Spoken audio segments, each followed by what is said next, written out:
আজকের এই ভিডিওতে বলবো বাংলাদেশের দ্বিতীয় সর্বোচ্চ পর্বতশৃঙ্গে আপনি খুব সহজে কিভাবে যেতে পারবেন।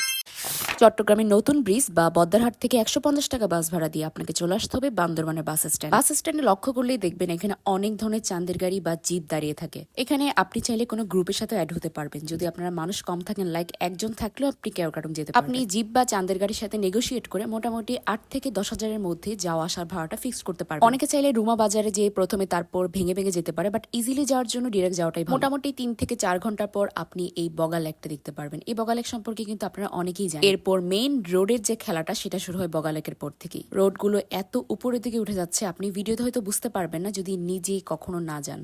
গাড়ি এমন ভাবে উপরের দিকে উঠছিল মনে হচ্ছিল এখনো যেন পিছন দিকে চলে যাবে গাড়ি বা অ্যাক্সিডেন্ট করে ফেলবে। সত্যি বলতে এই ফিলিংসটা বোঝানোর মতো না।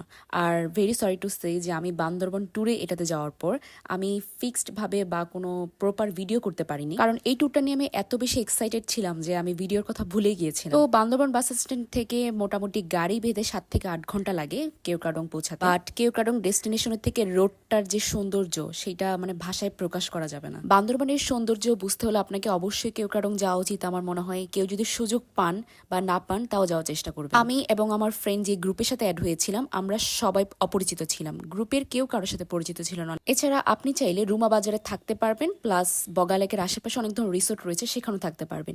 এছাড়াও দেখলাম কেওক্রাডং এর উপরে অনেক ধরনের রিসোর্ট রয়েছে, কিন্তু আমরা ডে ট্যুরে গিয়েছিলাম, সকালে যেয়ে মোটামুটি সন্ধ্যার দিকে চলে আসতে পেরেছি। খাবারের ক্ষেত্রে সেম, আপনার রুমা বাজার বা বগালেকের আশেপাশে হোটেলগুলোতে খেতে পারবেন। আর এটা ছিল কেওক্রাডং, যেটা ভিডিও অলরেডি সবাই দেখেছেন আশা করি আপনার এতটুকু ইনফরমেশন জানলেই হবে। বাকি ইনফরমেশন রুমা বাজারের গাইডটা নেওয়াটা বাধ্যতামূলক, অ্যান্ড গাইডই আপনাকে বাকিটা বুঝিয়ে দিবে।